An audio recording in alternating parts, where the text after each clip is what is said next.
Welcome to Lynn Cullen Live. Talk radio without the static. Email your questions and comments to lynncullenshow@gmail.com. And now your host, Lynn Cullen. Hello, good morning, happy Monday, a beautiful day to you. Hope you had a great weekend. It is June. June is busting out all over. Okay, don't sing.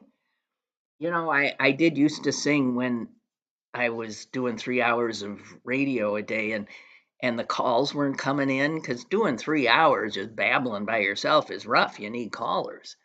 That's part of the format. And some days callers just weren't there. So invariably, I found that if I were to start singing, they would call, because anything to stop me. One of my great regrets is I don't have a great singing voice. Oh, I'd be insufferable. I'd be singing all the time. Okay, I'm avoiding the subject, which I often do on Mondays, because, stuff happens. And since we last spoke on Thursday, a whole bunch of stuff happened. I suspected there would be a verdict either Thursday or Friday. Thursday was looking pretty bleak, and then kaboom! We had a verdict. And I don't think I said it. Some of you will know if I did, because I never remember much of anything. But I don't think that I said that I thought the jury would convict. But I did. I didn't know that they'd convict on all counts. I thought maybe they'd toss a few that were a little bit slightly, for some reason, different, but I just could not understand how you couldn't get a conviction, unless, of course, there's that one juror, the only juror the defense needed. But there was not one juror.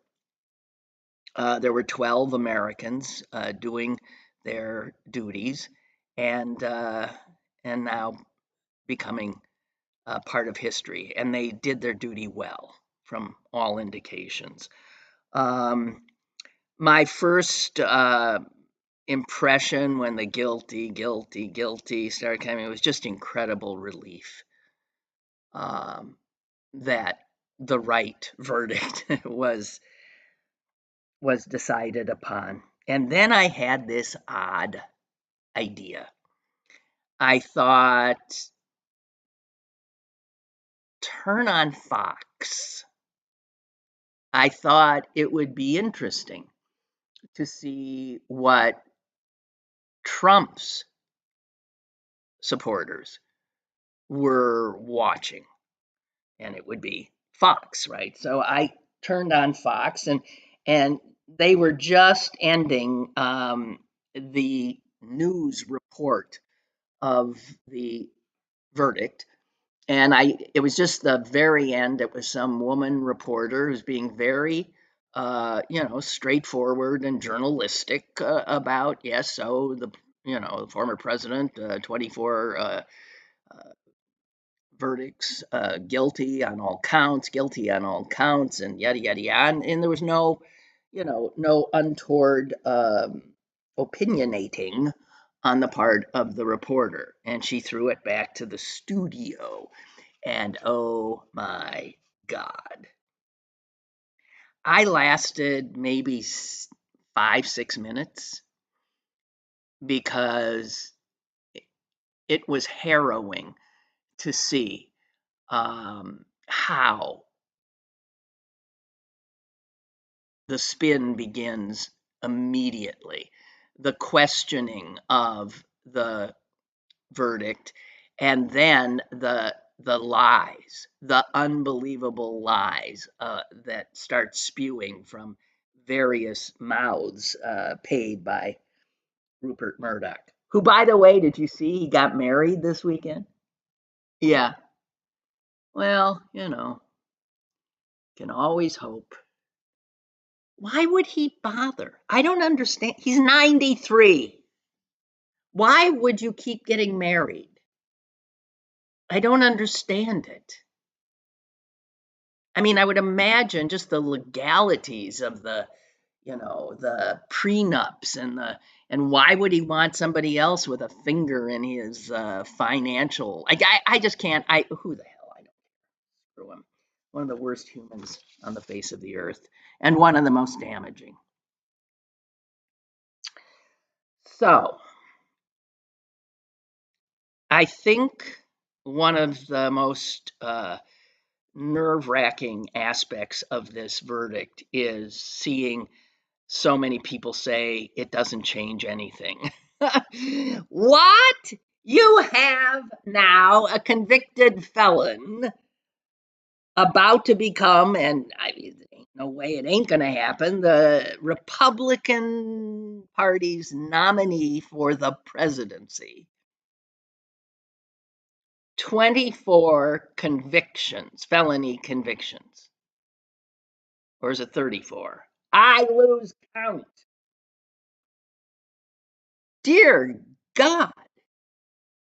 And to see them circle the wagons right away, to see them attack the one institution that held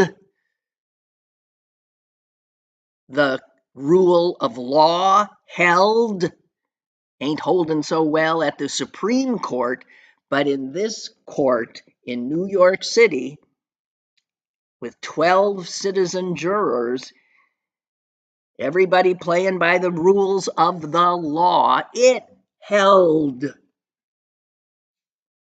And so they start doing what they do immediately: undermine. And you do that, it's really easy when you have no fealty to truth. Anything goes. Don't let me start singing. Yeah, anything goes. If you don't care about facts or truth, then you're free to just engage your fertile imagination and that's what the Republican Party has become. It's untethered in every aspect from reality. And so, and it's frightening in that what they are suggesting at best is rebellion against the rule of law. I can't imagine having found myself incapable of dealing with even 5 minutes of Fox News that I could ever see what's on Truth Social. I can't imagine. Do any of you? Just to, keep your eye on the enemy. Do any of you? My God. So, for those of you who don't, which I assume is the vast majority, soon, shortly after he is convicted on all counts, Donald Trump put a video out on Truth Social. And it consisted mostly of audio from one of his recent rallies. And there was this ominous music under it. It was a warning. Here is some of what was said. This is Trump. With you at my side, we will demolish the deep state. We will expel the warmongers from our government. We will drive out the globalists. By the way, for those of you who aren't up on dog whistles and what these things mean, globalists are Jews. We will drive out the Jews. We will cast out the communists, Marxists, and fascists. Well, you don't want to do that because there goes your base. We will throw off the sick political class that hates our country. We will rout the fake news media, and we will liberate America from these villains once and for all. That man can be the President of the United States again. A man who sees not Americans when he looks out at this country he supposedly wants to lead, but sees enemies. Enemies, they're everywhere, and they've got to be cast out. They've got to be routed. They are villains. The damage this kind of verbiage and vengeance has done to us already is massive. Massive. And the wondrousness of these 12 regular Americans sitting there, subjected to sometimes numbingly boring testimony for weeks, doing what the law required of them. 12 jurors who don't have to rely on Donald Trump for the power they held, found him guilty. All counts. Not surprisingly, of course, the folks on his side are gunning for those jurors now. We knew this, gunning for Marchand, the extraordinary judge who managed to maintain decorum. And there is actually calls for these jurors' identities to be made public, for them to be assaulted, doxxed, any manner of intimidation and payback. And because this is such a real threat, one of Donald Trump's prospective vice presidential running mates was asked about it yesterday on Meet the Press. This is Senator Tom Cotton. And he was asked, will you condemn the threats of violence against the jurors? Now, what do you think? That seems like a pretty simple question. Of course you'd condemn that. He instead responds, I don't know what obscure website. And the questioner says, it was on Trump's Truth Social. Yes, in some ways an obscure website. But it was on Truth Social. You can condemn that threat, can't you? And Cotton, Senator Cotton, says, I don't know what obscure account that was. And because when reality intrudes, these cultists, they just keep repeating the lie. It was on an obscure, I don't know, even after they've been told. It was Truth Social, jerk. I don't know. Obscure website. I don't know. And in fact, did he ever answer that question? No.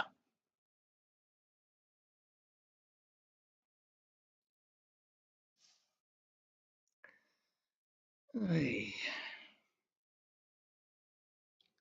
So, when you're a convicted felon, lots of stuff happens. In some states, you can't vote. Uh, in some countries, you can't get in. There are countries, if you're a convicted felon, they don't want you there. And the list is long.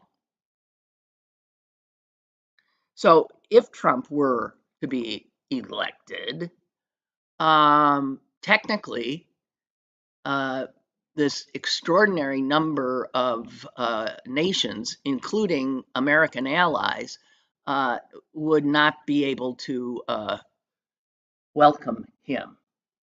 Just for instance, some of the countries that if you're a convicted felon, you can't enter: Australia, Brazil, Canada, China, India, South Africa, South Korea, New Zealand, Peru, Ukraine, oh man, Israel, Kenya, it goes on and on. It is a long list.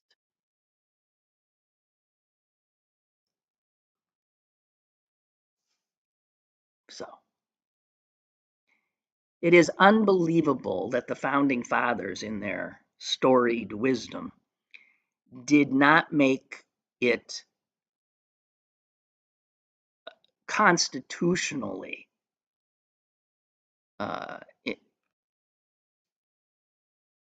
what's the word? Make it unconstitutional to have a convicted felon holding the position of commander in chief.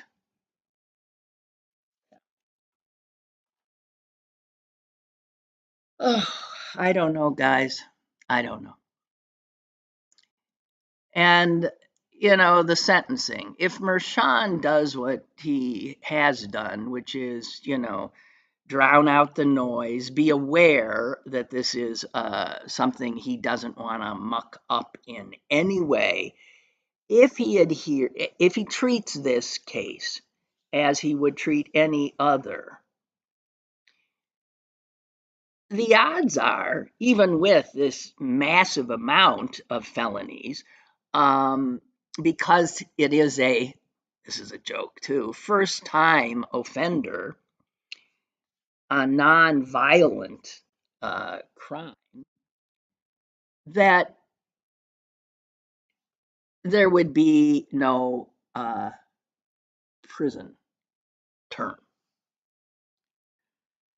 But another big thing is that one of the things that judges always take into consideration is how the defendant and now the convicted felon comport themselves.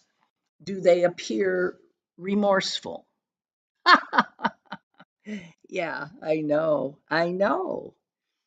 But the fact that there is not only no remorse, but in fact outright contempt for the court, for the rule of law, for the verdict, a judge in any other instance with a recalcitrant convict to sentence would definitely have some jail time in there. Definitely.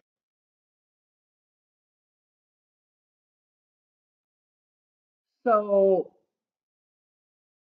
I don't know. I don't know what Mershon will do. I'm gonna bet that he will give him some like house arrest for, not a terribly long period, but yeah, deprive him of his ability. The problem is, of course, he'll be a candidate for, and the problem will be that all this occurs, 3 days before the Republican convention? So if he is sentenced to house arrest, he can't even be at the convention. Now, this would whip up those convention ears in Milwaukee. to such a lather. And yet, technically, the judge should not be thinking about any of that. I don't know.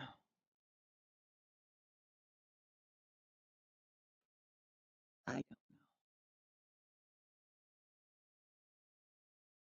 I feel for this man. I truly feel for him.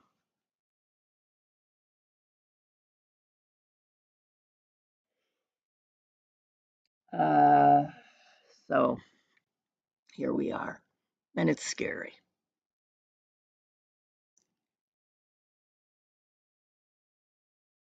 Deborah wants to know, wasn't Martha Stewart a first-time felon? Yeah, yes, she was. Has she been traveling? I don't know. Yeah, yeah. Oh, you're saying in terms of her imprisonment? Yeah, I believe so. Yes. Well, unfortunately, it'll be interesting in ways that maybe we don't even want to know. Right. I oh, changing the subject just a bit because you can dally in this Trumpian reality for just so long without, starting. I don't know. You're certain if you wear one of those like watches that gives you your heartbeat, your blood pressure. I don't know what that does. I mean, alarms would start going off, right? Something like that. So I had flagged this months ago that Mexico would, in all likelihood, be electing a woman president, and not only a woman, but a Jew as president, which is so mind blowing. The percentage of Jews in the population of Mexico, I don't know what it is, but if it's half of 1%, I'd be shocked. I'm serious. So, I mean, you're talking about such a minority. Anyway, she got elected, and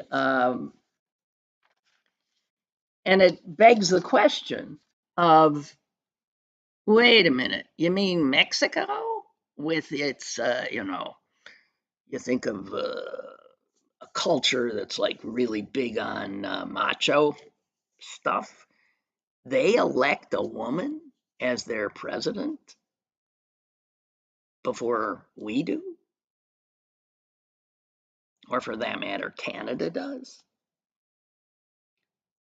Um, yeah, they do. Now, one caveat here again, because of the founding fathers, we would have had a woman president before Mexico if we were a true democracy, because Hillary Clinton would have been the president. She got more votes. Yeah, quite a bit more votes in 2016 than a guy named Donald Trump.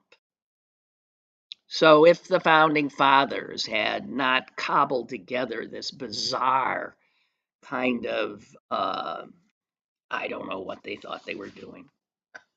They were trying to get everybody to sign on. So it was a compromise. And it begot this strange thing that is struggling now to hold.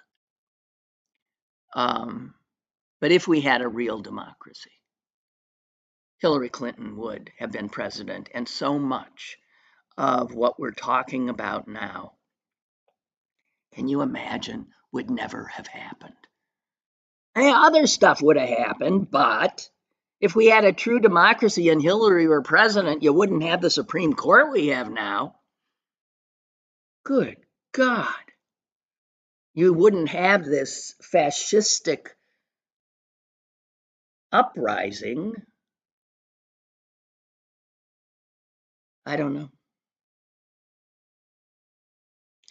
But Mexico, whatever your sense of Mexico is, it's probably a little skewed because Mexico has done something in regard to women that we have not done, that most other nations have not done.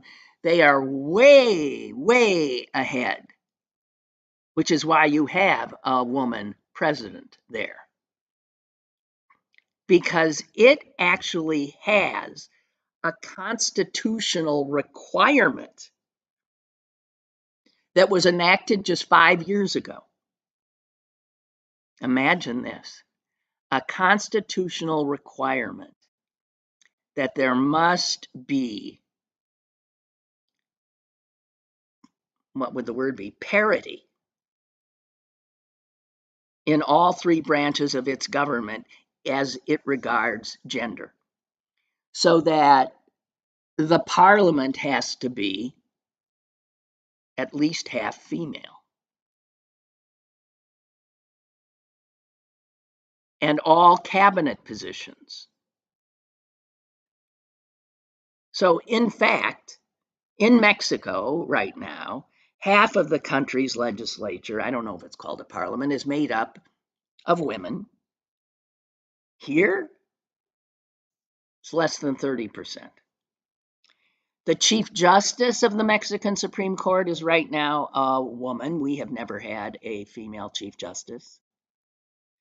The leaders of both houses of their Congress are also women. We have had a female House Speaker, but never a majority leader in the Senate. And the head of their central bank, also a woman. So are the ministers of the Interior, Education, Economy, Public Security, and Foreign Relations. And now a woman is going to become the commander in chief of the armed forces of Mexico and the chief of the second largest economy in Latin America. Mexico. You don't think of Mexico as being more progressive than we are, but you might want to think again.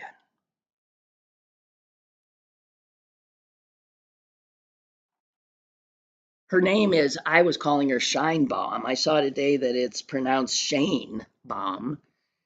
And she is a scientist and former mayor of Mexico City. And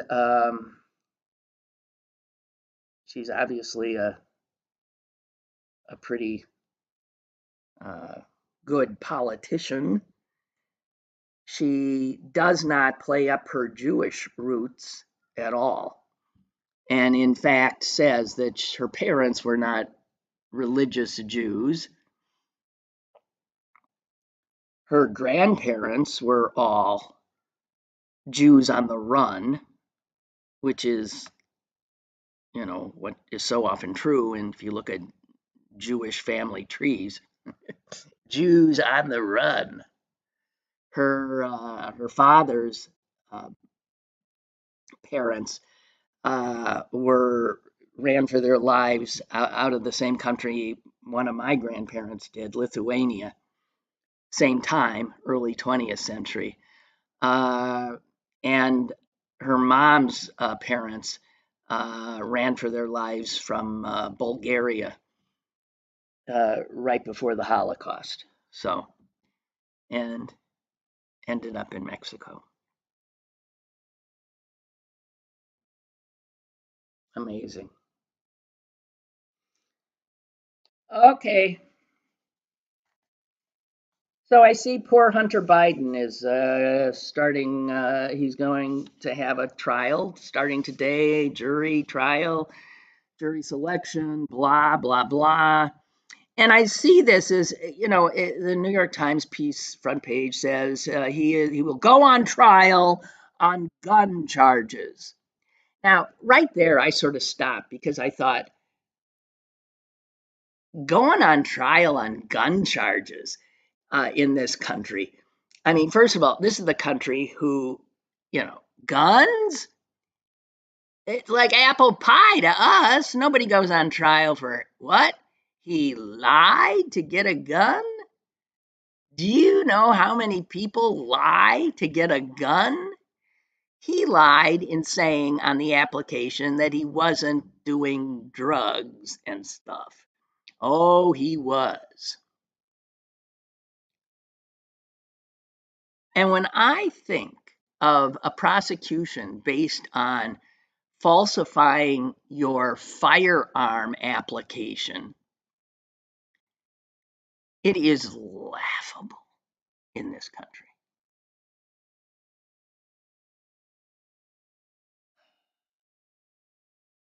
And then later in the article, it says this: if convicted, Mr. Biden could face up to 25 years in prison. What? For lying on an application to get one gun in this country? 25 years? Again, obviously not. I always hate media when it does this in reporting on any criminal thing where they say, and the penalty could be, and it's some astronomical, 20 life in prison, this, that, which is not informing the reader, because unless you add the likelihood of that for someone who he never committed a crime using the gun, he never hurt anybody with the gun. The only thing the gun ever did was hurt him.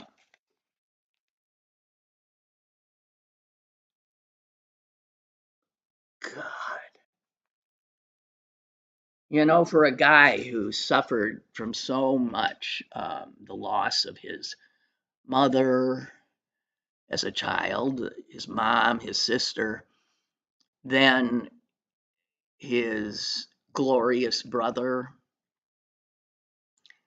and he just went down the tubes. A lot of people would. And when I think that he's pulled himself back, so he's sober and he's not using, and can you imagine holding that sobriety under the stress he is under? Because, man, these Republicans who are hounding him, trying to get to the Father through him,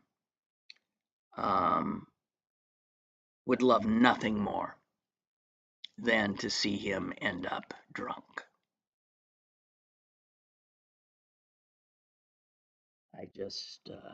I feel for the guy. I really do.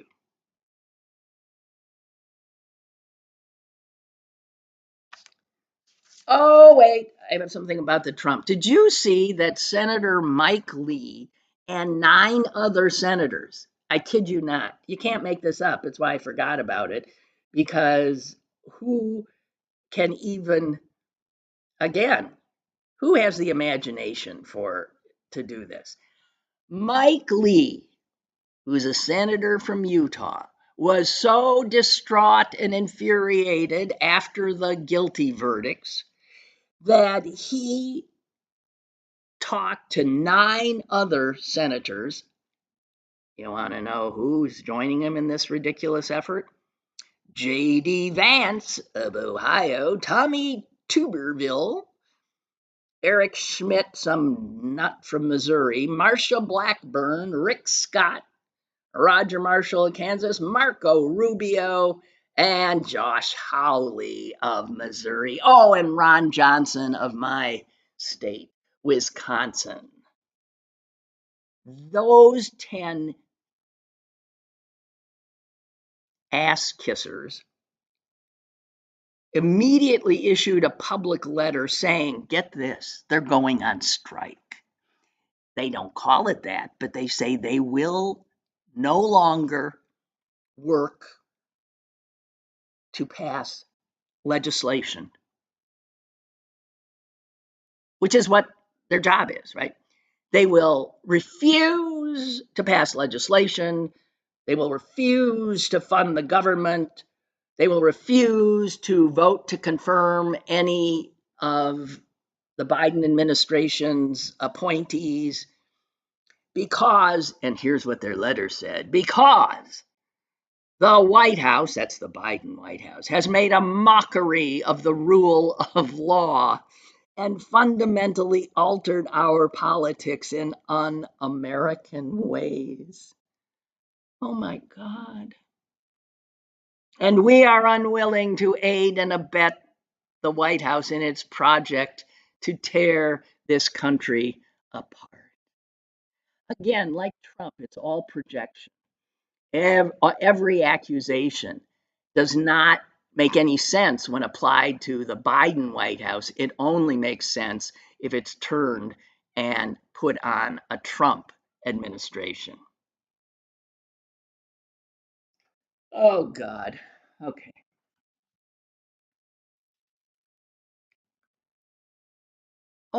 I have to tell you something. I had a unexpected, what? I got a bunch of calls. Oh my God. I'm sorry, guys. I just saw that. Let me see. Who's been here? Let's see. Hello, you still there? Hello, hello. Hello, good morning.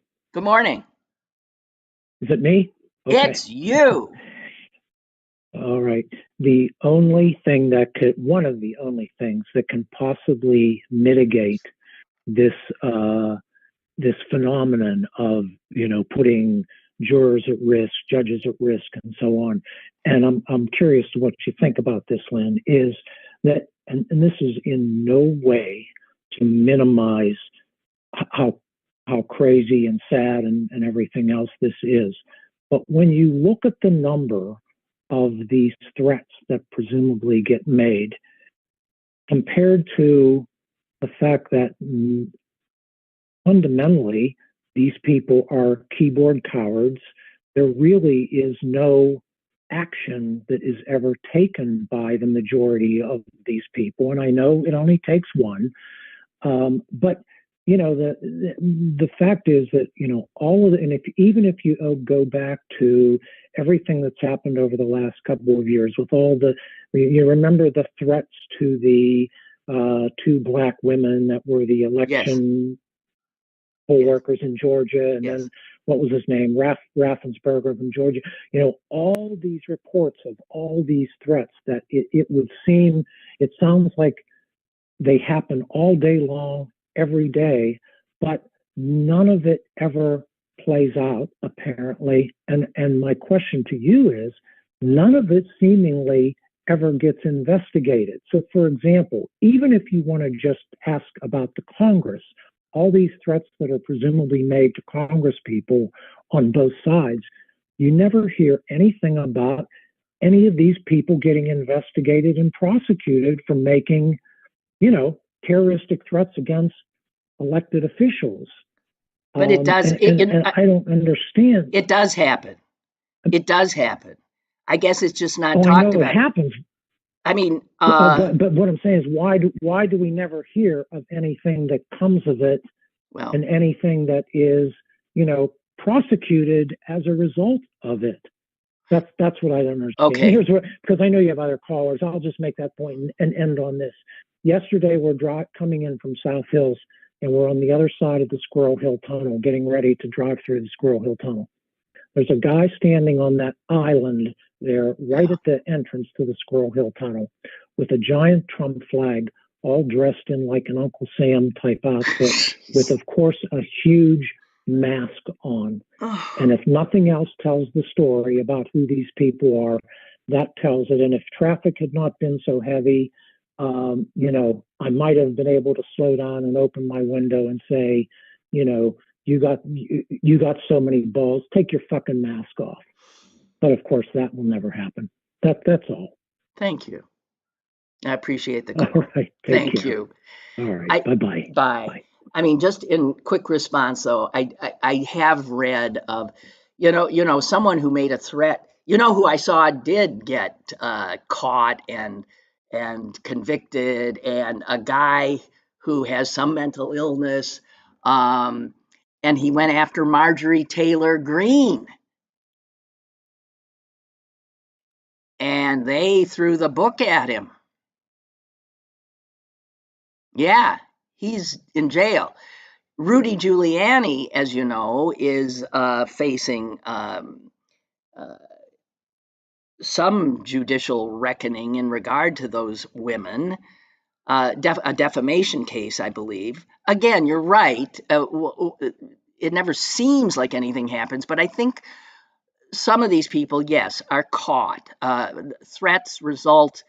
There's a local guy here who's a local anti-Semite who was doing a bunch of stuff, intimidating some of the jurors at the Bowers trial here, the Tree of Life killer. And he finally, they build a case, they follow him, and he's now back in jail doing time. So I think it happens more than you think. But media, I don't know. The distractions, the bright, shiny objects are so, they're just proliferating. And so little stories like that do disappear in the cacophony of this time we're living in. I don't know. And that's not a definitive response to you, but some response. Caller, another caller. Hello. Hello, Lynn. It's Dave from Washington. Dave, hi. How are you today? I'm good. You know, excuse us. There's a meowing cat in my background here. He wants to go outside, but he's not allowed outside because I got to leave in a few minutes, and I don't want him out there. But anyways, you're going to hear him. I'm not hearing him yet. You were talking okay. at the beginning. Oh. Well, okay. Next time he meows, I'll hold the phone up to him. You were talking about at the beginning about singing and how much you love to sing, but you're the worst singer in the world. Yeah. You're not the worst singer in the world. I am the worst singer in the world. But the thing is, I love to sing. So I'm not. And I play guitar. I play guitar pretty, not great, but I play it all right.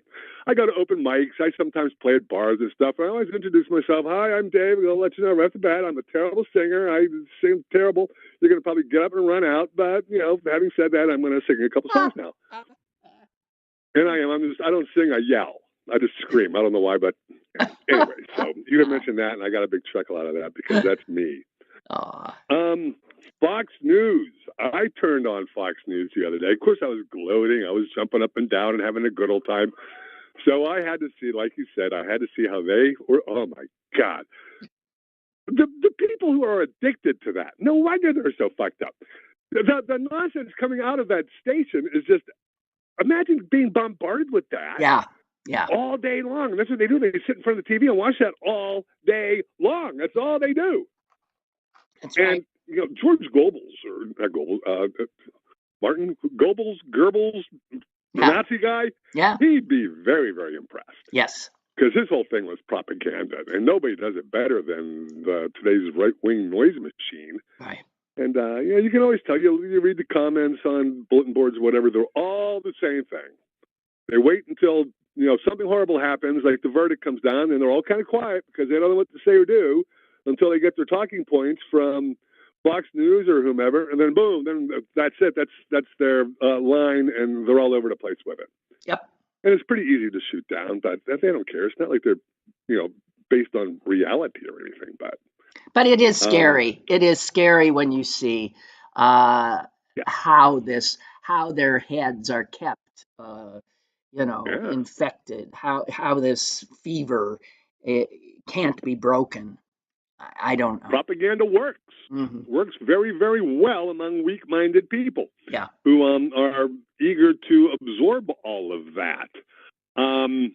I was saying, 2,000 years ago, the followers of Jesus watched their hero die on the cross.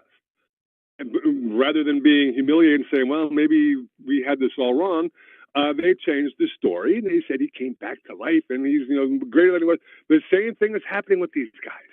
They love their persecutions, and when you survive them, you come back stronger. They're deifying Trump. They really are. And there's been this messianic movement behind it for the past couple of years. Yeah. And this sort of thing just solidifies that among very simple-minded people. I'm gonna accuse them of being that. There is almost now like a religious movement going on behind this guy. Right. Shows you how screwed up these brains are. Oh my God. No, it is. It's that is. I mean, I say over and over again. While Trump is terrifying, it's his supporters that are. Yeah. They're going nowhere. They are here, and it's frightening. Well, 40 years ago, the Republican Party set out to destroy the Department of Education and schooling and everything like that and make people stupid because stupid people are easy to manipulate, and they have succeeded beyond their wildest dreams. They have made a significant portion of America no critical thinking skills whatsoever, no analytic, nothing. Aristotelian deductive logic doesn't even exist in them. It is strictly, even if your eyes tell you one thing and Fox News tells you another, you believe what Fox News tells you because you can, because there's somebody that you consider to be an authority spewing this crap. And if they can do it, well, I can do it too. I can believe it because they told me to, and they're the authorities, and I'm going to listen to them. It's like giving people permission to be idiots or racists and stuff like that. They didn't, Trump didn't bring this racism. He didn't create it, but he uncovered it. He took the cap off and said, "Go right ahead and be what you are." Right. That's what he did, and then, of course, they ran with it. There was one other thing. Oh, one other thing. On a completely different note. I told you last time I talked with you, I've been going through this weight loss thing. Yeah. I've lost as of today. I used to see my dietitian at the VA every month, and then I hit like a plateau. I lost as much weight as I was going to lose, and from there on in, it was just kind of maintaining it. Yeah. So today was the first time I've seen her in 3 months. She's bigger than I am, actually. It's kind of funny. I've lost 124 pounds. What? Yeah, that's a 5 foot tall teenage That's girl. a person. Oh my God. Yeah, no kidding. It turns out. I'm sorry. I wish I could. Yeah, I need to lose like 20, and I can't. Oh, you can do it. Yes, you can. It just takes time. It isn't difficult. You know what you got to do. Just eat less than you use up, and so and just walk around the block. Go out for a walk. I haven't had a donut or a piece of pizza or anything like that in years. And I go to the gym, and I just use the treadmill primarily. That's all you got to do. And over time, it will work. 20 pounds. I can lose 20 pounds in a week. All I got to do. Well, this is another thing. I've got to the point now where I call it the wet sponge, dry sponge syndrome. I've kind of hit my base weight now. Yeah. But over the weekend, I'll drink a whole bunch of beers, and before you know it, oh my goodness, I put on 8 pounds. All I got to do is go to the gym and sweat it out. Well, I do think, and what you got to watch out for, and it's been, it's known, is that your body doesn't know what you're doing and thinks somehow you're losing weight, and it sees that as a problem. Your body's going to want to replace that weight. Right. But now the one thing in my particular case, the big, huge weight, that was not really me. I was at a certain weight for the first 35 years of my life. Then I broke my leg, and I sat on the couch for a year. And I found out you can sit on the couch and have a great time if you surround yourself with remote controls and guitars and cookies and things like that. You don't have to get up off the couch. And subsequent to that, I gained 5,000 pounds. So what I'm doing, I'm not really trying to make my body do something that it wasn't naturally inclined to do. I'm getting back to where it's supposed to be. And it fought me for a bit because it did get used to being big and huge and fat and man cow, I used to call it. But I've convinced it, no. This is where I was. This is where you were. We're back to where we were supposed to be, so just be cool. Don't give me a hard time about it. And it's worked. Well, that's just wonderful. And I'm 65 years old. I feel better than I've felt since, I started getting big and huge and fat. That's just wonderful. Thank you. It's pretty neat. Thank you. And you might have helped. My life successful. Yeah, you might have helped some other people listening. Thank you. Well done. You can do it. It just takes a long time. Yes. The thing about quitting cigarettes is in some ways even easier because at the end of the day, you say, did I smoke? No. Good. I had a successful day. And actually, if you can quit smoking for 72 hours, you've quit smoking because it's out of your body at that point. Any urge you have after that is strictly in your head. And if you can't control, what your mind wants to do, well, then you're lost. But a weight, on the other hand, okay, I started my diet today. Did I lose any weight today? Who the hell knows? You're not going to know for a couple of weeks or months. All you can do is ask yourself, did I follow my diet, my little exercise program? And if the answer is yes, well, then you're on the right path. But it just takes time. That's all it takes. And you got to go to the gym. Planet Fitness, $10, $15 a month. Excellent deal. You go in there all the time. Okay, you get So sweating. anyways, I'm very excited. I just want to tell you. I'm going to go right now because I had a good day today. I'm going to go pig out at a sushi bar and ruin it. and then go to the gym and mow the lawn. Okay, So, you. Good to hear and from I'll sing the whole time. Loud and terribly, I'll sing. you. All right, Lynn. Thank you very much. Don't despair. This country is not going to elect a convicted felon.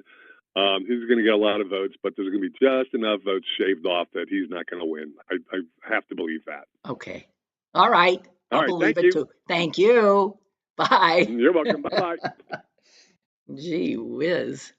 I don't know if my caller is there. Are you still there? Hello. Good morning, Lynn. How are you? I'm fine. Thank you for holding.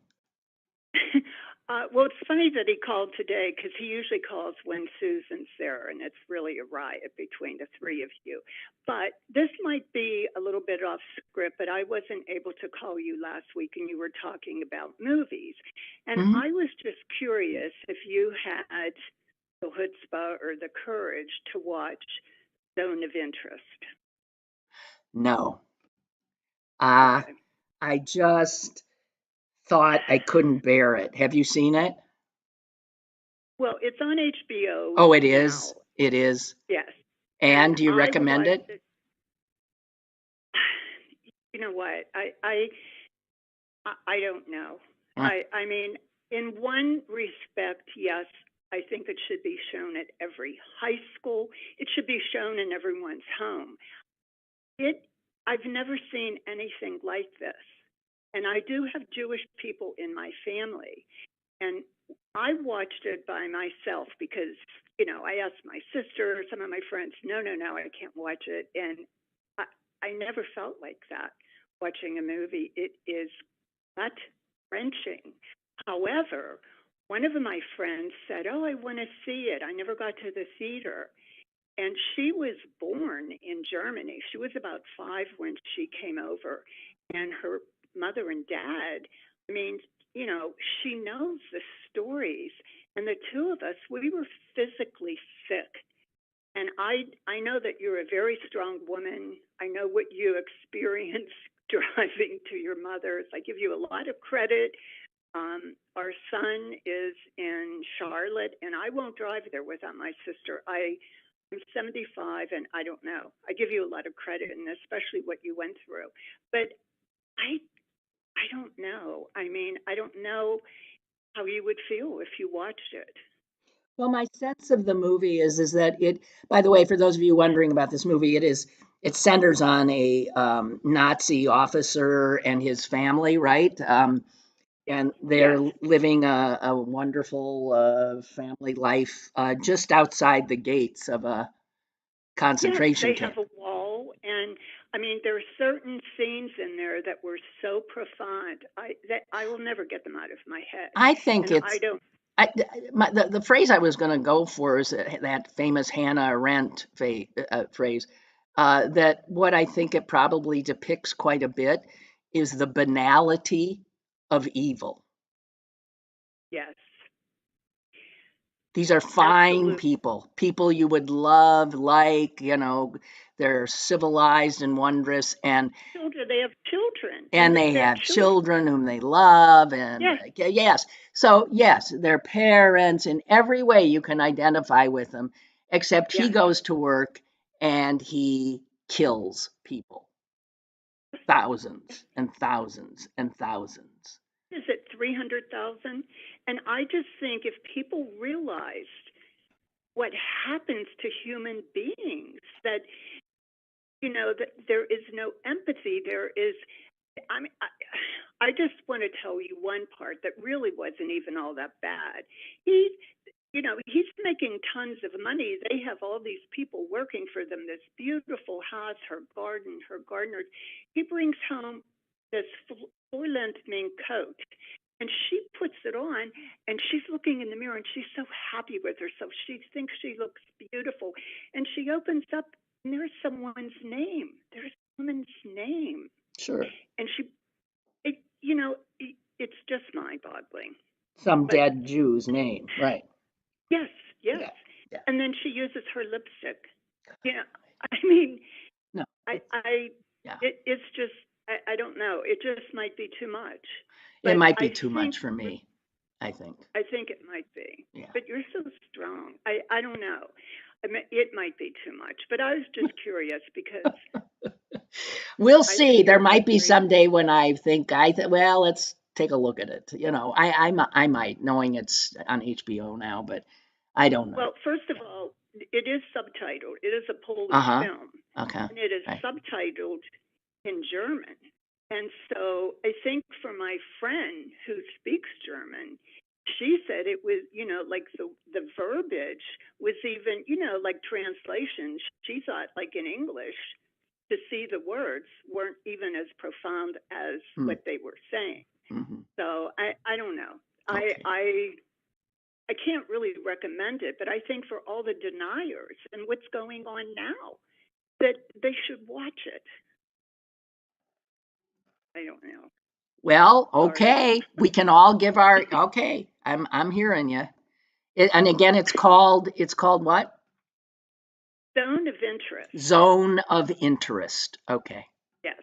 Thank you. Well, thank you for listening to my rant, Lynn. Well, but anyway, fine. That was not a rant. A rant has to be at higher volume, I think.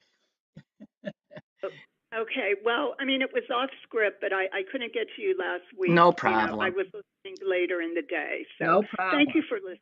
Oh, my pleasure. You take care. You too. Have a pleasant day. Bye-bye. Thank you. You too. Bye-bye. I mean, script. There ain't no script here, I'll tell you that much. No script. Oh, boy.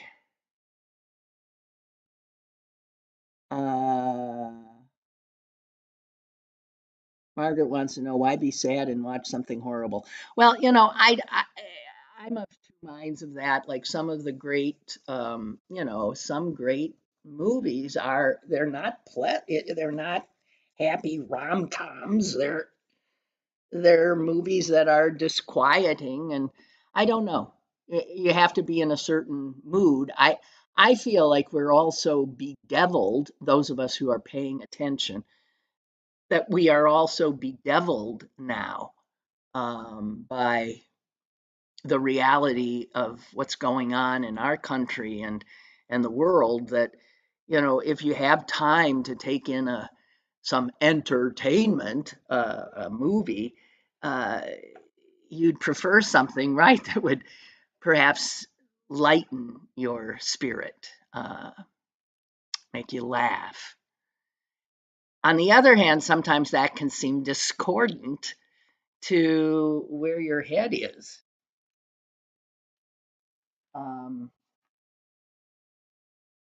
Oh gosh, guys, there's so much stuff here that I meant to get to that I haven't. This is what happens. Margaret says she watched the Mexican president give her acceptance speech, and it was fantastic. Shane Baum. Let me see what else. I'll try to get your emails in here. I'd love to presumptively congratulate the Republican Party, says Bob, on their presumptive presidential nominee, the convict Donald Trump. For former President Trump, a convicted felon, is now the presumptive presidential nominee of a party that's the party of supposedly pro-life, traditional marriage, and all those other Christian/family values. And Bob ends with, all caps, you can't make that up. With so many people flying flags these days, I think you can't make that up is a It's just begging to be a flag. I'd fly that one, I think. I would. Okay, guys, listen, I got a lot more stuff to talk about here. I guess we'll wait till tomorrow and let Susan have at it as well. And also, just a heads up, on Thursday, Milton is going to be my guest for the hour. Milton, for those of you who don't know, is just a member of the audience who has just been amazing in providing me with information and other stuff. And he's clearly bright as blazes and pays attention. And and it was one of you who suggested, he should be a guest. And so he's gonna be on Thursday. Well, I'll look forward to it, even as he's probably thinking, "What the heck have I done?" Whatever. I'll look forward to it. So have a good one, you guys, and see you all tomorrow.